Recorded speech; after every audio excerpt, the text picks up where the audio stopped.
Sim, a Casa Cheia surge em 2015. Eu, o Gonçalo e o Rogério, e na altura uma rapariga que era a Eliana, andávamos na mesma escola, éramos de anos diferentes e estávamos a acabar, eles já tinham acabado o ensino secundário em teatro, né? E nós estávamos no último ano do ensino secundário em teatro. Então, na altura, estava eu a pensar fazer um espetáculo com os amigos, mas um grupo de teatro. Tinha escrito uma curta para teatro para apresentar ali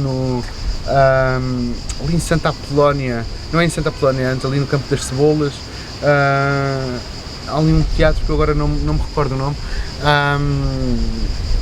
e então havia um grupo de teatro desse meu último ano e decidimos, eu decidi que, porque não criar uma companhia, o que é que há para fazer, não é?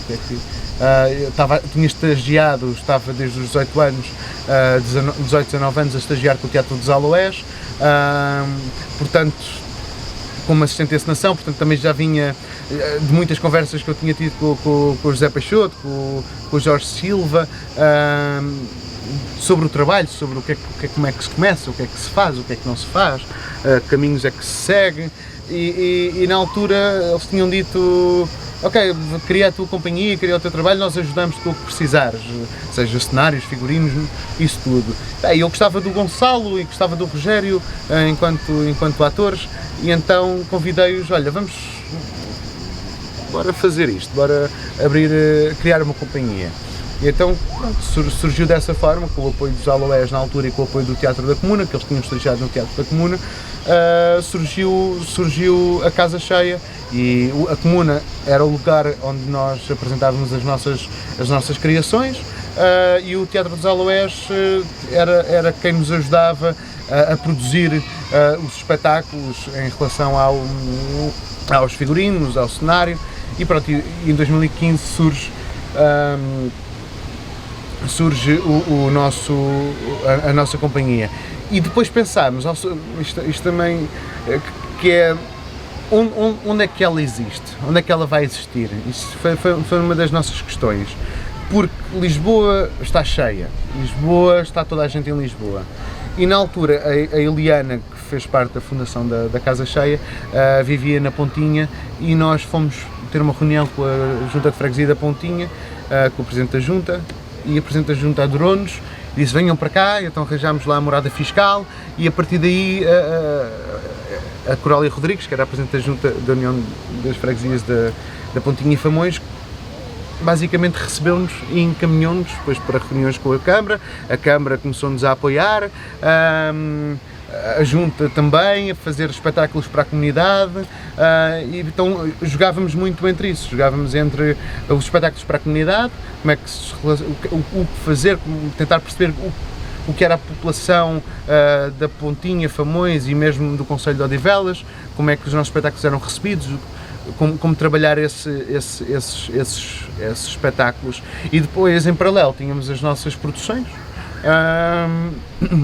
onde às vezes eu encenava, o Gonçalo encenava, por nós éramos um ou outro a encenar, e apresentávamos na Comuna, no Teatro da Comuna primeiramente, e depois íamos fomos para o Algarve, depois aqui em Lisboa também, em vários sítios, e assim foi como nasceu a Casa Cheia. Até 2018 foi quando decidimos que queríamos coisas diferentes em relação a visões diferentes do que é que queríamos que fosse o nosso trabalho. Então aí eles criaram depois, mais tarde, o Teatro Bastardo, e eu fiquei praticamente sozinho com a Ângela Flores Baltazar, que é quem faz as músicas, normalmente as músicas dos meus espetáculos, e depois estão-se a juntar mais pessoas à Casa Cheia neste momento, mas entretanto a Casa Cheia acaba por ser quase uma associação que produz os espetáculos que eu crio com outras pessoas que vou convidando para esses espetáculos. Enquanto criador, nos últimos 2 anos, eu fiz um espetáculo que se chamava Vórtice. Foi um projeto de mestrado de um amigo meu. em que eu ajudei-o e acabei por fazer o texto, pronto, tomar um bocado, por inevitabilidade, tomar um bocado as rédeas do projeto, do mestrado dele, e nesse espetáculo descobri uma coisa que era, não sei bem o que é que eu descobri, mas descobri qualquer coisa em relação à escrita, sobretudo, como escrever, o que escrever. Foi algo que eu tinha feito uma vez, depois nunca mais fiz, então, porque não me apetecia, porque não tinha capacidade, e sinto que não tenho capacidade, então descobri esta forma de escrever nesse espetáculo. E de repente havia uma identificação, uma vontade de escrever daquela forma, de retirar a fábula do teatro, de retirar qualquer tipo de uma noção temporal, elíptica ou analéptica, portanto fazer com que trazer isto também por causa desta questão neorrealista, o que é o realismo no teatro, o que é que não é. Então senti essa vontade de escrever desta forma, uma forma com um discurso muito partido, com um discurso quase único, e esse vórtice foi o início que me levou depois a escrever este novo espetáculo, que é o Banquete, que são 6 monólogos, escritos por mim, 3 escritos por mim e 3 escritos pela Luísa Fidalgo, e que depois numa espécie de collage vamos estruturá-los no final, e isso dá-nos o espetáculo. Mas são só discursos, não há uma história. Nós contamos histórias, mas não há uma fábula que queremos levar ao público. E de repente esse lugar que descobri por acaso, por essa inevitabilidade de ter que tomar as rédeas deste projeto, que se torna, que forma, de uma forma estranha, houve algumas discrepâncias com o resto do grupo, porque era uma forma que lhes era estranha de fazer teatro um bocado mecanizado, um bocado não é estruturado, mas um bocado quase geométrico, muito geométrico, mesmo o texto é muito geométrico, e de repente é por aqui que me apetece ir, é por este tipo de texto, por este tipo de trabalho, por este tipo de criação que me apetece ir. E parece-me que será isso que eu farei nos próximos tempos enquanto criador. É isso que me apetece, são temas, o que me apetece fazer o que me apetece trabalhar ou tratar são temas. O primeiro tratava da memória, era sobre a memória, o vórtice. Este segundo é sobre o banquete, e virá um terceiro que será sobre a aceleração das partículas, ou nós enquanto partículas. Não me apetece muito contar histórias, não me apetece, isto só porque nós vivemos numa época que há uma multiplicidade de entretenimento e sobretudo de entretenimento, não é? De arte mantém-se a mesma, mas de entretenimento. Somos bombardeados todos os dias com as séries, com os filmes, com novos tipos de entretenimento, com as Netflix, com o video on demand, ou uma data de coisas. Eu adoro essas coisas todas, e acho que todas elas devem ter um lugar, e devem ter o seu lugar. E então isso faz-me pensar qual é o lugar do teatro. Porquê continuar a fazer o teatro se vamos fazer alguma coisa que tem o lugar da série, ou se vamos fazer teatro para ter o mesmo lugar do cinema. Depois depende da estética cinematográfica, mas qual é o lugar do teatro? Então tem que ser para mim, de repente tinha que ser qualquer coisa que só pudesse acontecer num palco. Eu não posso pegar no banquete e transformá-lo em qualquer outra forma de multimédia ou de média, ou qualquer coisa assim. Não, só pode acontecer no teatro. E é isso que me apetece explorar, é qual o lugar do teatro estes temas e andar à volta de temas que são infindáveis, temas que são inúteis, temas que servem só para sobreviver. Basicamente é sobreviver constantemente e não ter, nunca encontrar qualquer tipo de resposta para temas, nunca contar uma história, porque histórias há em todo lado, só um tema, porque as histórias são sempre sobre os mesmos temas, não é? São temas universais. E é basicamente isto que eu por enquanto me apetece fazer. Em relação ao processo de criação que está ligado com a produção, no Banquete surge uma coisa muito engraçada, que foi a forma como os ensaios se desenrolam. Ou seja, ainda há pouco estava a dizer, questionar de alguma forma o lugar do teatro, ou como é que ele se faz. E então o que me surgiu no Banquete foi como ensaiar, porque eu trabalhei como assistente de encenação durante alguns anos, trabalhei outros tantos também, trabalho como encenador, como criador, e há uns 2 anos surgiu-me essa pergunta, como ensaiar? Porque nós quando estamos a começar, como eu, é-nos passado uma espécie de receita, não é? Portanto, ensaiamos desta forma, fazemos uma leitura, fazemos uma pesquisa, uma dramaturgia, com todos à mesma, uma primeira leitura, depois uma dramaturgia, temos um dramaturgista ou não, ou fazemos a dramaturgia com os atores, depois vamos trabalhando o texto, os atores vão trabalhando o texto, depois passamos para o palco, quando há palco, senão passamos para o armazém,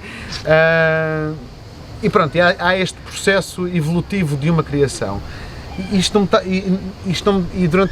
foi, entretanto, tivemos que parar os ensaios, a estreia do Banquete, e eu tive que reensaiar, ou reencenar, recriar o Banquete.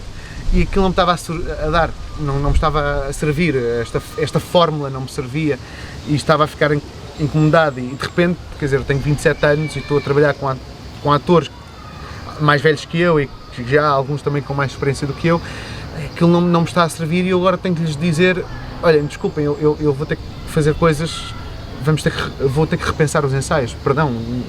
E então a forma que eu encontrei foi, eu só quero trabalhar em pequenos grupos, portanto vamos trabalhar durante muito tempo com pequenos grupos, às vezes é só um, outras vezes nem sequer vamos ensaiar mesmo, mas está só aqui, venham cá ter, vamos só falar, às vezes era só uma semana com um grupo, ou seja, a mim interessava o objeto, a mim interessa-me o acontecimento teatral, a mim não me interessava justificar que este ator trabalhou X horas e este ator trabalhou Y horas. Não me interessa para nada, isto não é uma empresa, isto não é uma...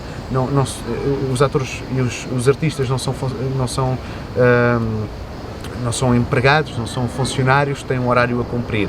E já para não falar, quer dizer que se o ator está comprometido com aquele projeto, ou se o desenhador de luz ou o cenógrafo está comprometido com aquele projeto, estará certamente a pensar naquele projeto. É inevitável estarmos constantemente dentro desse lugar. Então para mim é válido justificar que o ator ou qualquer artista trabalha 24 horas quase sobre aquele projeto, e isso para mim foi uma mais-valia, foi trabalhar e daqui para a frente trabalhar dessa forma. Por exemplo, lembro os primeiros ensaios do Banquete eram nós, uma vez por semana, juntávamos todos, quase como quem bebe um café, para falar sobre o amor. O tema era o amor, cada um trazia as suas coisas, e depois, quando começámos os ensaios mais concretos, era isso, vamos trabalhar só aqui este bocadinho, vamos trabalhar ali, vamos estar só 2 horas com este ator, uma semana inteira só com este grupo de 2 atores, ou de um ator, e depois vamos montar, vamos ver como é que isto resolve, como é que isto resulta. E havia atores, pronto, lá está, como deves calcular, que durante uma semana não iam aos ensaios, ou 3 dias, ou 4 dias não iam aos ensaios, porque não era com eles que eu precisava de trabalhar. E isto numa questão de produção, que sou eu que faço a produção, sou eu que faço as candidaturas da Casa Cheia aos apoios, sou eu que basicamente produzo tudo na Casa Cheia. pronto, é complicado pensar nesta, de repente, tirar o tapete a esta ideia de como montar um espetáculo. E isto agrada muito, porque se eu estou num lugar é para não estar, é para pensar sobre esse lugar. Eu não consigo estar nesse lugar se for para fazer as coisas com regra e esquadro ou com uma fórmula já pré-definida, pré-estabelecida. Então não é neste lugar que eu consigo estar. E pronto, a questão da produção, eu tenho a Daniela Sampaio, que me ajuda muitas vezes na produção, mas essencialmente as últimas candidaturas fomos nós que fizemos os dois, mas essencialmente sou eu, ela depois revê ou chama-me a atenção algumas coisas. Agora tenho também uma assessoria de imprensa, pela primeira vez, que é a Marta Santos que está a fazer, que é maravilhoso ter alguém, isso eu não consigo mesmo fazer, assessoria de imprensa. Redes sociais são um desastre, nem eu publico nada, quanto mais para uma companhia, mas é muito importante a assessoria de imprensa e as redes sociais, é talvez as coisas mais importantes. O espetáculo pode ser ótimo, o espetáculo pode ser maravilhoso, pode ser o melhor espetáculo do mundo, não é? Mas quer dizer, eu também sou um maravilhoso cantor quando estou na casa de banho a tomar banho e a cantar, mas ninguém viu, quer dizer, a arte só acontece quando há alguém a ver. Portanto, é preciso chamar essas pessoas todas. Portanto, é das coisas mais, curiosamente, é dos lugares mais importantes no teatro e na arte, é a assessoria de imprensa e as redes sociais. A dificuldade em relação à produção, no meu caso, são mesmo as candidaturas, os timings, os processos. Quer dizer, as candidaturas funcionam de uma forma muito simples, que é, ou nós temos coproduções ou não temos coproduções. Se não houver coproduções, vamos à vida. Se houver coproduções, maravilha. Agora, quem é que coproduz connosco? É uma batalha campal, no sentido dos papéis, é enviar e-mails, tentar ligar, olha, não sei o quê, mandar o vídeo, querem vir ver o espetáculo, não sei o quê, este conhece o outro, e é sempre nesta rede de tentar que alguém venha ver um espetáculo, ou consiga abrir um e-mail, ou ver 5 minutos do vídeo, e por acaso, no meio disto tudo, haver 1% de hipótese de gostar daquilo, e de repente pode surgir uma coprodução para um outro espetáculo. E então aí, talvez consigamos um apoio, um apoiozinho, isso, mas sem coproduções, sem alguém justificar que contribui com parte do dinheiro, e atenção, eu estou a dizer isto, mas o que eu entendo, não é? Quer dizer, se o Estado tem de ter garantias desse investimento, não é? Mas essa é a grande questão da produção, é a pré-produção, chamamos-lhe a pré-produção. A produção em si eu também já faço produção há algum tempo, trabalhei um ano nos Filhos de Lumière, também fazia produção no Teatro dos Alués, sempre fiz produção na Casa Cheia, portanto, a produção também é uma coisa com a qual eu estou familiarizado. Agora, a pré-produção, ou eu conheço alguém que realmente percebe esta palavra que eu gosto muito, os meandros dos apoios, ou é muito complicado. Isso acho que é das maiores dificuldades que nós temos, é criar alguém co-produzir connosco e a partir daí sabermos criar um bom dossiê, uma boa candidatura, e não é fácil, ninguém nos ensina isso. Não há muitos apoios, não é? E temos um fulcral, DG Artes. Esse apoio da DG Artes funciona, como estava a dizer, se houver coproduções, se houver justificação. Só que aqui ocorre o primeiro problema, e um dos problemas mais graves para mim, sei que palavra utilizar aqui, mas é um dos problemas maiores, a meu ver, da arte neste momento, e que irá persistir durante muito tempo, porque não irá acontecer nenhuma ruptura nesse sentido, que é o problema institucional. Porque para eu receber determinado apoio, eu tenho que corresponder a uma data de parâmetros eu tenho que ir ao encontro daquilo que quem me dá o apoio, quem me dá o dinheiro, pretende para justificar, neste caso aos contribuintes, a quem de direito. E esse é o problema, é que como é que nós justificamos uma coisa que é subjetiva? O que é que acontece? Vamos todos falar sobre o mesmo, porque se os parâmetros são aqueles, se eu vou falar sobre árvores e se um dos parâmetros é falarmos sobre árvores, então toda a gente vai falar sobre árvores, a bem ou mal, quer dizer, se é para ter dinheiro, então eu falo sobre árvores, não há problema nenhum. Eu vou olhar para uma árvore e depois há 5 pessoas a olhar e cada um olha de forma diferente. Estamos a falar sobre árvores. O problema é quando alguém vem cá atrás, mas não me apetece muito falar sobre árvores, eu gostava de falar sobre outra coisa. Pois, mas não pode ser porque tem que se falar sobre árvores, que é o que está cá escrito. E este é o problema, é que a pessoa que está lá atrás e quer falar sobre outra coisa devia poder falar. E pode, quer dizer, é livre de poder falar. É mais difícil para essa pessoa que não quer falar sobre árvores. No entanto, é preciso ver uma coisa, que é, não há época nenhuma em que o artista não seja um pé descalço, não seja uma pessoa que teve que enfrentar muitos problemas. Eu acho que hoje em dia, com estes apoios, nós, apesar de tudo, até, quer dizer, estamos a trabalhar e temos feito um esforço para trabalhar que haja realmente direitos e que haja realmente uma valorização do nosso trabalho. Mas seremos sempre, porque se há uma disrupção, se tem que haver uma ruptura para a criação artística, então vamos ser sempre postos de parte, não é? Quer dizer, ou funcionamos em sociedade e funcionamos com aquilo que nós achamos que é pertinente ou que é atual, ou se alguém que está a olhar para o outro lado vai ter essa dificuldade como todos os nossos antepassados tiveram. Portanto, este será sempre o problema da arte, seja em Portugal, seja na Estónia, seja em França, seja onde for. Eu não sei muito bem como resolver isto, mas eu se pudesse, criava um fundo perdido qualquer de experimentação. Eu acho que falta este lugar de underground, de experimentação, como outras épocas. Quer dizer, hoje em dia até a performance já está estruturada, não é? Quer dizer, há uma data de livros a dizer o que é a performance, o que é o happening e como é que se faz e como é que não se faz e como é que foi e como é que não foi. Quer dizer, a partir desse momento nós estamos a estruturar. Não é? Quer dizer, o ser humano naturalmente caminha para a estrutura. Nós não somos um ser anárquico, somos um ser social.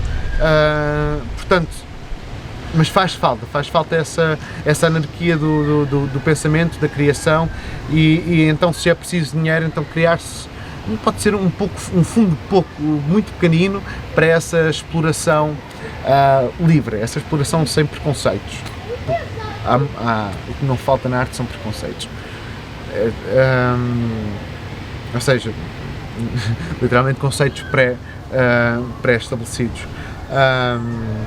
E essa é a dificuldade, é que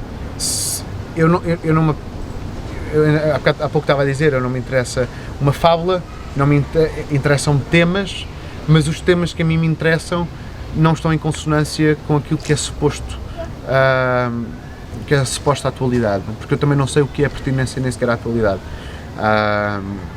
porque ela é felizmente subjetiva e é felizmente é sempre uma perspectiva e tal como a arte o é, e então essa é a dificuldade. E falando mais daquilo que eu vejo na minha geração, na geração logo anterior à minha, se calhar tenho mais relação com essas gerações do que propriamente com as mais antigas. Aquilo que me parece, pouco ou nada vale o que me parece, mas há um foco muito grande e muito obtuso no teatro. E este já é um problema. O teatro, ou seja, é muito raro quando eu vou.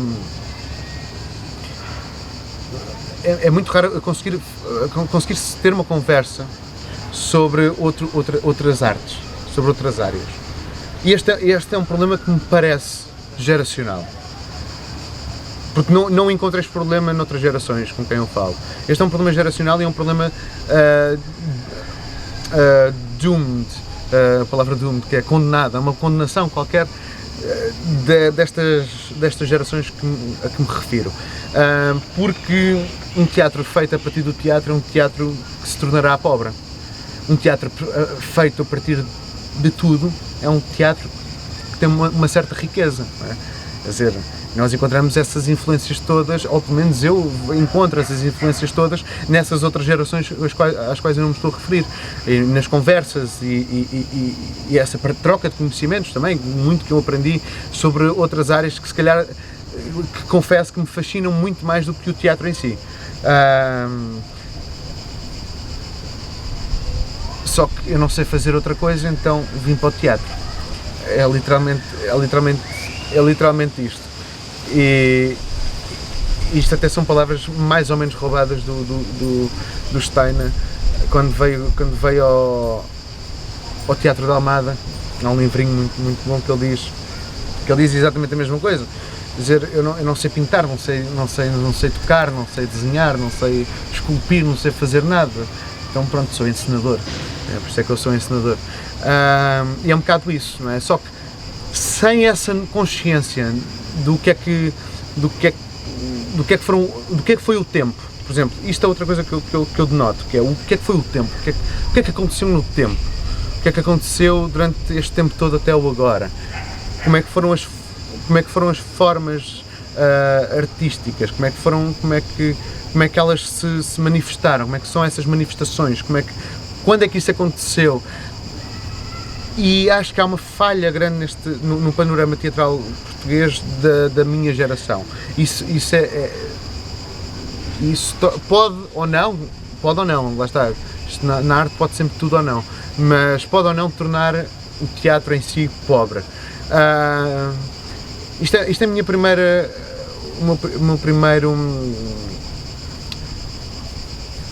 a minha primeira questão é esta e aflige-me um bocado que isso, ver isso. No geral, acho que há um caminho que nós fizemos, essas outras gerações que eu não me referi, que me vou referir agora, o caminho que foi feito de avançar uma data de anos que nós tínhamos perdido em relação ao panorama teatral europeu e se calhar mundial. E é um avanço ótimo, não é? Quer dizer, hoje em dia temos o luxo de ter uma data de criadores de outros países nos teatros em Portugal. Temos esse luxo, quer dizer, podemos comprar um bilhete e ir e não ter que ir a outro país para os ver. Isto é um luxo. E temos um luxo que há uma aproximação da estética teatral que é feita em Portugal com a estética teatral que está a ser desenvolvida, pelo menos nos teatros principais na Europa. Não é? No underground, no teatro underground, não faço ideia o que é que está a ser desenvolvido, porque para isso é preciso lá ir. Que é o que também acho que faz falta em Portugal. Portanto, há essa consonância com o panorama teatral envolvente, europeu e mundial. Isso é uma coisa muito boa e acho que, ao mesmo tempo, o teatro que a minha geração está a trazer, isto pode ser não sei o que é que pode ser, mas é muito arriscado dizer isto, mas eu acho que sim, acho que era bom, que é esta questão da tradição, não é? Na nossa tradição, o teatro é talvez a revista, não me recordo se há outro o tipo de teatro que possamos considerar tradicional, e mesmo a revista em si é uma questão. Mas assemelha-se mais ao nosso teatro, podemos chamar de nosso teatro. Tudo o resto são teatro ou escrita que nós trouxemos de outros países, foi isso que fizemos e que estamos a desenvolver agora. Hoje em dia, com esse avanço que há pouco estava-me a referir, acho que a nossa geração poderá começar a construir, ou a geração vindoura, as outras gerações vindouras, poderão começar a construir algo que se aproximará a de repente, uma estética, uma forma teatral nossa. Eu sinto que isso pode acontecer, como posso estar completamente errado e espero não estar, mas de repente com este aproximar do panorama teatral global, talvez consigamos chegar a um ponto importantíssimo que era o desenvolvimento do nosso teatro. E esse teatro acontece como aconteceu nos anos 80 e nos anos 90, não é? Que, com pequenas companhias que foram surgindo fora do teatro mais comercial, mais conhecido, não é? Que hoje em dia são as companhias que são mais conhecidas, não é? Mas que na altura, nesses anos 80 e 90, foram surgindo e foram muito importantes para o desenvolvimento do teatro, e acho que a minha geração, por falta de recursos, por sem saber muito bem o que fazer, mas por ter uma vontade enorme de fazer qualquer coisa, está outra vez, e é possível que venha a criar qualquer coisa, por também já estar a olhar para um teatro que está mais próximo do que é o panorama teatral global. Portanto, eu celebro sempre a pluralidade. Mas antevês algo do que poderá ser essa coisa portuguesa? Não faço ideia, isso é maravilhoso, não faço a mínima ideia. Acreditas só que vai existir? Acredito, mas nós... Pelo dinamismo que existe, é isso? Sim, acredito que, quer dizer, na perspectiva de ou seja, numa ideia de avanço qualquer, ou quer dizer, de um ponto de partida e de um ponto final, né? À medida que nós estamos a avançar e que chegamos a esse ponto final onde estão as outras estéticas teatrais todas do panorama global, então estarmos no mesmo lugar, de certeza que permite que outras cheguem a um lugar onde as outras anteriores não chegaram. Agora, como é que isso se forma, eu não sei, porque isso é que é descoberta, não é? De repente há qualquer coisa que surge e que nós não percebemos sequer o que é, como é que é, ou poderemos menosprezar, ou podemos colocar de lado, como todas as gerações o fizeram, não é? Quer dizer, aquilo que nos é estranho, aquilo que é diferente, nós temos medo e colocamos de parte, e eu acho que a partir de agora estamos no caminho para que isso surja. Pode ser daqui a 50 anos, não faço a mínima ideia, mas sinto que, e não sei o que é, nem sei como poderá acontecer, se é um teatro com palitos, percebes? Teatros com palitos que têm uns neons quaisquer e de repente isso é um teatro português, eu não faço ideia, mas qualquer coisa vai sair, certamente qualquer coisa, porque parece-me que este ciclo e este fluxo que está a acontecer no teatro em Portugal poder-nos levar a construir qualquer coisa. É através da diversidade e da multiplicidade que pode surgir uma coisa única, uma identidade qualquer. Não é através da tal fórmula, ou seja, seguir uma fórmula única, nós não podemos nunca criar uma coisa que tem uma identidade. Não, a identidade surge sempre através de de roubos de todos os lados. Não é? A nossa identidade, enquanto indivíduos, não é? O que nos define é sempre as nossas convivências, com quem é que nós convivemos, os nossos pais, os nossos irmãos, os nossos amigos, os nossos namorados, as nossas namoradas. Tudo isso é quem nos define. Nós, entretanto, passado não sei quantos anos, vamos construindo uma coisa que nunca é finita, né? Na verdade, ao longo da vida vamos estar sempre a criar a nossa identidade. E fazendo este paralelismo, não é, com a arte, quer dizer, para criar uma identidade é preciso o plural, é preciso que nós consigamos receber de tudo aquilo que nos é dado.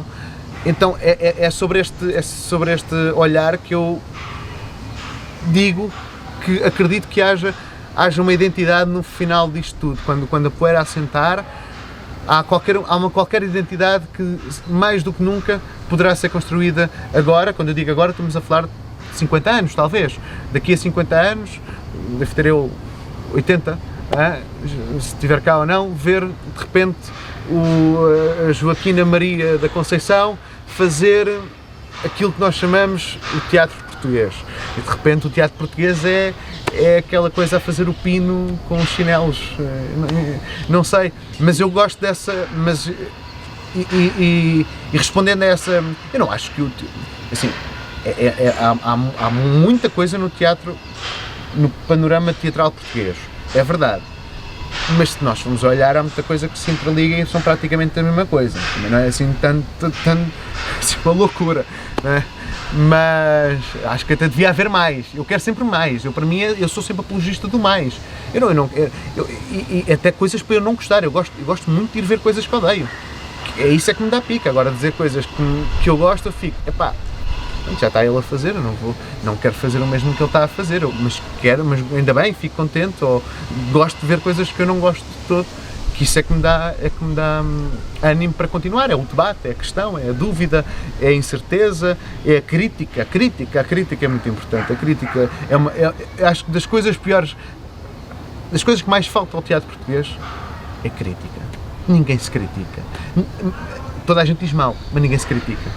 E a crítica é sem dúvida aquilo que é preciso. É a pessoa dizer mal de um espetáculo, é a pessoa dizer porque é que não gosta, e a outra dizer porque é que gosta, e andarmos todos aqui, mas continuarmos a ir ver, isso não interessa para nada. Crítica interessa para chegarmos a esse ponto, essa minha utopia da entidade do teatro português. Mas é preciso que haja. Se falta qualquer coisa, então seria a crítica. Acho que seria a crítica que temos de a construir e sabê-la construir. Saber que eu critico aquele espaço, aquela estética, mas não estou a dizer mas não estou a desvalorizar. E saber essa diferença é o que falta, a meu ver. Porque eu adoro, gosto muito da crítica. Isto é assim, ao bocado, off the record, nós estávamos a falar para dar aquela imagem do que é para mim um artista emergente, não é? Um artista emergente é aquele que está debaixo d'água, emerge, vem cá acima à tona da água, mete a boquinha de fora, vê se consegue alguma coisinha, não consegue, volta lá para baixo. E andamos sempre aqui com a água a tentar respirar, até que chegamos a um lugar em que boiamos, não é? E estamos confortáveis no nosso lugar, estamos ali a boiar, e então deixamos de ser emergentes e passamos a ser o artista flutuante. Só que o artista flutuante tem um problema, que é o futuro e o a seguir. Porque se estamos a flutuar, estamos sempre no mesmo lugar, enquanto o artista emergente vem cá acima, vai lá abaixo, e o ir lá abaixo, se calhar, da água, há umas pedras, há uns peixes diferentes, há umas algas, há uns fitoplasmas quaisquer, não sei o quê, vem cá acima e de repente aquilo, há toda uma diversidade,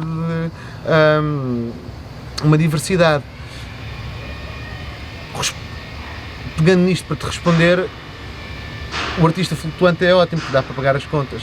Isso, quer dizer, independentemente de tudo é o que nós queremos, portanto, mas o artista emergente ainda é melhor, não dá tanto para pagar as contas, temos que andar a contar os tostões todos os dias, nem é todos os meses, é todos os dias, e é difícil, é muito difícil, e de 3 em 3 meses apetece-me desistir, apetece-me muita coisa a não ser isto.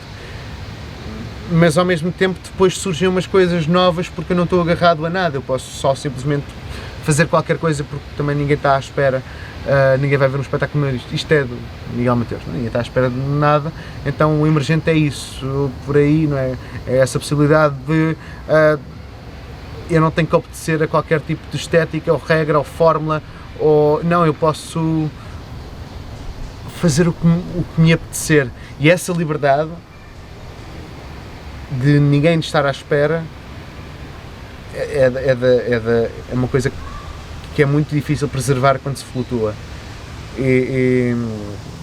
Portanto, respondendo à pergunta, se algum dia eu for um artista flutuante, espero também não deixar de ir lá abaixo de vez em quando e emergir novamente, mas pelo menos que dê para pagar as contas, que já era qualquer coisa. Acho que é isso que toda a gente procura, porque quer dizer, esta coisa de nós sermos artistas, né,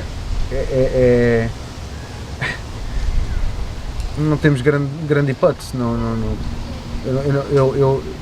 ninguém me obrigou, eu vim para aqui porque não sei bem porquê, nunca soube responder a essa pergunta, não fui para o outro lado, e eu preciso, porque é que eu faço um espetáculo, também não há grande razão, é qualquer coisa física que acontece no sentido de eu preciso de fazer aquilo, é uma estupidez, é uma burrice absoluta, fazer um espetáculo, ser um ator, ser artista, ser o que for, é uma estupidez absoluta, porque quer dizer,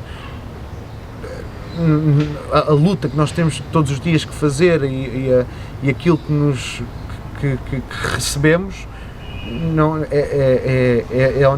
pode ser pouquinho, mas não temos escolha, é quase uma condenação, não é? Esta coisa do nós estamos condenados antes de nascer, porque os nossos pais já nos deram um nome, já sabemos se somos menino ou menino, já vamos ter o azul ou cor-de-rosa, ou já nos vão falar de uma certa forma, já vamos ser filhos daqueles pais, portanto nós estamos condenados antes de nascermos, quando nascemos, então se formos para as artes é uma condenação que nós temos que nos sujeitar e levar com isso às costas. E pelo menos sobreviver. Então, mesmo que sejamos um artista flutuante, vamos sempre ter que emergir uma vez ou outra, porque senão somos só um corpo morto a boiar ali, e isso a mim não me interessa, porque o que nos interessa é sobreviver, não é? Nós fazemos isto, é sobrevivência. O que é que me interessa? Eu gostar dos temas, trabalhar os temas, porque os temas me inquietam, porque eu não consigo dormir, porque tenho insónias, então tenho que escrever sobre os temas, tenho que ir pensar, tenho que ir ler, tenho que ir não sei o quê, sobre estes temas que eu não consigo parar de pensar. Quer dizer, eu vou morrer, não vou levar conhecimento nenhum comigo, ali a vida acaba ali, não há mais nada depois, fica tudo o que eu soube fica aqui, mas pelo menos enquanto eu estou aqui estou a sobreviver, e se não for assim, não, mas vale matarem-me já.